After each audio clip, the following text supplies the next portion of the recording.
ningependa kumshukuru Mwenyezi Mungu kwa ujumla kwa sababu tumeuona mwaka mpya na sisi kama wachezaji tumejiandaa vizuri kuelekea katika mchezo wetu wa kesho, tumejipanga vizuri na naamini leo ni siku ambayo tunaenda kumalizia mazoezi yetu ya mwisho.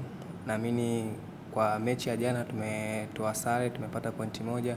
Kwa hiyo naamini kuna makosa ambayo mwalimu kayaona na kuna mazuri ambayo pia mwalimu kayaona. Kwa hiyo naamini kuelekea katika kiwanja chetu cha mazoezi, naamini kocha ataenda kurekebisha kwenye mapungufu ambayo tuliyafanya na kwenye mazuri ambayo tumeyafanya ili tuzidi kuwa bora zaidi. Lakini sisi kama wachezaji tuko tayari kupambana kwa ajili ya mchezo wa kesho na kupata matokeo ya pointi 3. Timu yote ambayo imeshiriki, yani kitu ambacho kinaitwa mashindano, siku zote ni inakuwa so rahisi. Na Mlandege nahisi kila mwaka katika mashindano haya anakuwepo. Kwa hiyo ni timu ambayo iko vizuri. Kwa hiyo sisi kama wachezaji tunajua kabisa kama tunaenda kupambana na timu ambayo iko vizuri. Kwa hiyo sisi kama sisi tunajipanga kupambana na mechi yote ambayo iko mbele yetu.